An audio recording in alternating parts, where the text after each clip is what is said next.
नमस्कार, मैं निको अपने चैनल स्टूडेंट पर तमाम भाइयों, तमाम बहनों और तमाम विद्यार्थियों का हार्दिक स्वागत करता हूं।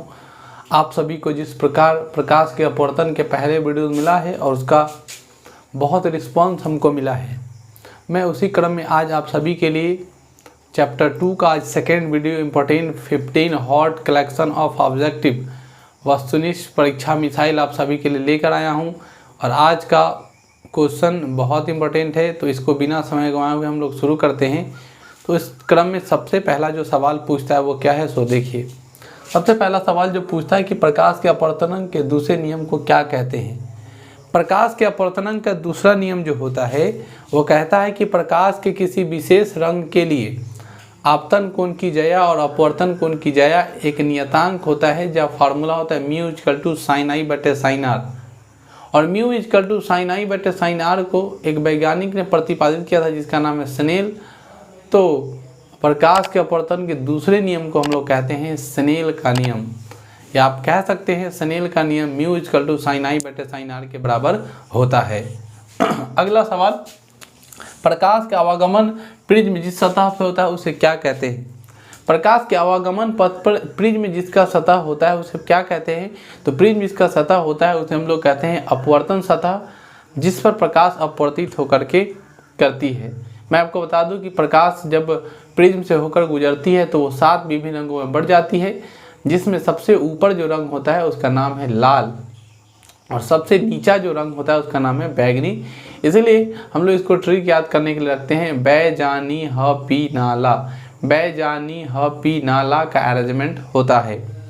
अगला सवाल है, उत्तल लेंस को क्या कहते हैं। मैं कितना बार बोल चुका हूँ, उत्तल लेंस को अभिसारी लेंस कहते हैं और अवतल लेंस को अपसारी लेंस कहते हैं। उत्तल लेंस को अभिसारी लेंस कहते हैं, अवतल लेंस को अपसारी लेंस कहते हैं। अगला सवाल है, उत्तल लेंस का फोकस कैसा होता है। उत्तल लेंस की फोकस दूरी धनात्मक होती है, अवतल लेंस की फोकस दूरी ऋणात्मक होती है। चिन्ह पारिपाटी के अनुसार उत्तल लेंस की फोकस दूरी धनात्मक, अवतल लेंस की फोकस दूरी ऋणात्मक होता है। अगला सवाल है कि प्रिज्म का अपवर्तन कोण कितने डिग्री का होता है। प्रिज्म जो है प्रकाश को अपवर्तित करने का जो रिफ्लेक्सिव एंगल है उसका, वो प्रकाश को जब अपवर्तित करती है तो वो 60 डिग्री पर बेंड करती है, 60 डिग्री पर घुमा देती है। प्रकाश जो है वह 60 डिग्री कोण पर प्रकाश को घुमा देती है प्रिज्म। अगला है, उत्तल लेंस कैसा होता है। ऐसा लेंस जिसका किनारे का भाग पतला और बीच का भाग मोटा होता है। किनारे का भाग पतला, ऐसा फोटो हम लोग ड्रॉन करेंगे तो किनारे का भाग क्या मिलेगा, पतला मिलेगा बाबू, और बीच का भाग क्या मिलेगा, मोटा मिलेगा। उसे हम लोग क्या कहते हैं, उत्तल लेंस। इसीलिए मानव की आँख का फोटो होता है उत्तल लेंस की तरह। मनुष्य की आँख के रेटिना में स्थित जो लेंस है उस लेंस का नाम है उत्तल लेंस। कैमरे में सूक्ष्मदर्शी में जो हम लोग इस्तेमाल करते हैं वो होता है उत्तल लेंस, लेकिन दूरबीन में जो इस्तेमाल करते हैं वो होता है अवतल लेंस। अगला सवाल, लेंस की क्षमता का ऐसा मात्रक क्या होता है। लेंस का क्षमता का ऐसा मात्रक डाईऑप्टर होता है। लेंस की क्षमता का ऐसा मात्रक डाईऑप्टर होता है। लेंस की क्षमता का ऐसा मात्रक डाईऑप्टर होता है। अगला सवाल है, अवतल लेंस कैसा होता है।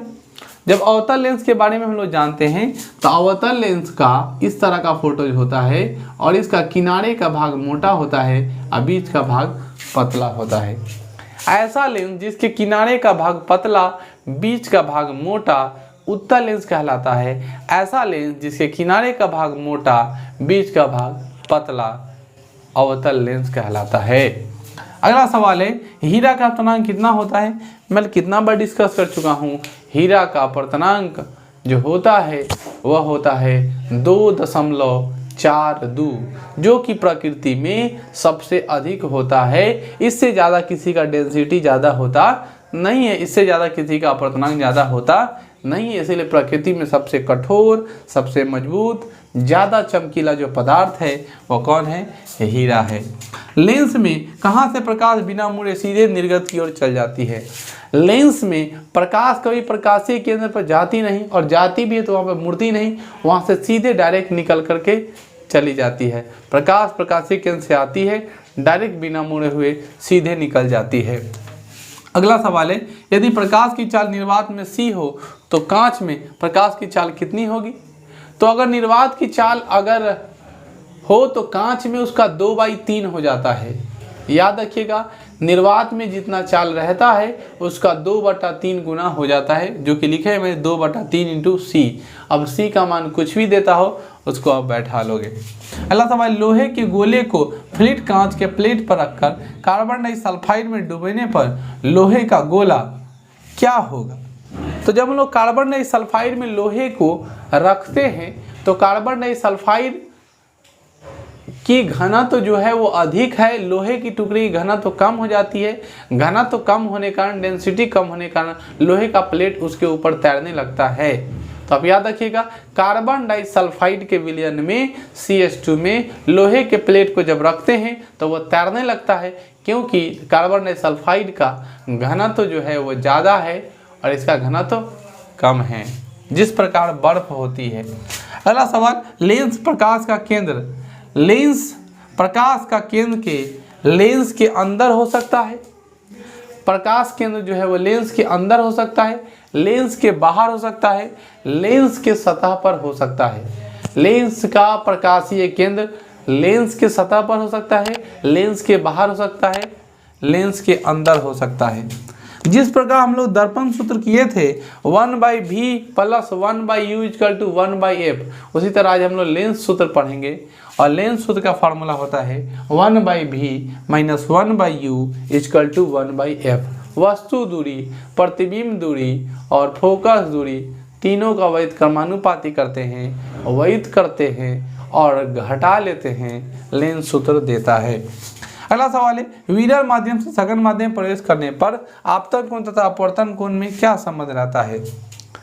विरल माध्यम से सघन माध्यम में जाता है, रेयर मीडियम से डेंसर मीडियम में जाता है तो अभिलंब की ओर मुड़ जाता है, और अभिलंब की ओर मुड़ने के कारण अपवर्तन कोण का जो साइज होता है, कोण जो होता है वो छोटा हो जाता है। ठीक है, अभिलंब के मुड़ेगा तो अपवर्तन कोण का साइज क्या हो जाएगा, छोटा हो जाएगा, जिससे पेंदी उठा हुआ दिखाई देता है, पेंसिल तिरछा दिखाई देता है, सिक्का ऊपर दिखाई देता है, मछली का आकार बड़ा दिखाई देता है। इन सभी घटनाओं पर आधारित प्रकाश का अपवर्तन होता है। उम्मीद करते हैं कि आज का क्लास आप सभी को बहुत अच्छा लगा होगा। मेरे चैनल पर नए हैं तो सब्सक्राइब करना मत भूलिए, और हाँ एक बात, अगर वीडियो पसंद आए तो लाइक कीजिए, शेयर कीजिए, कमेंट करना नहीं भूलिए। मिलेंगे नेक्स्ट वीडियो में, तब तक के लिए धन्यवाद। जय हिंद, जय भारत, जय स्टूडेंटपुर। Thank you.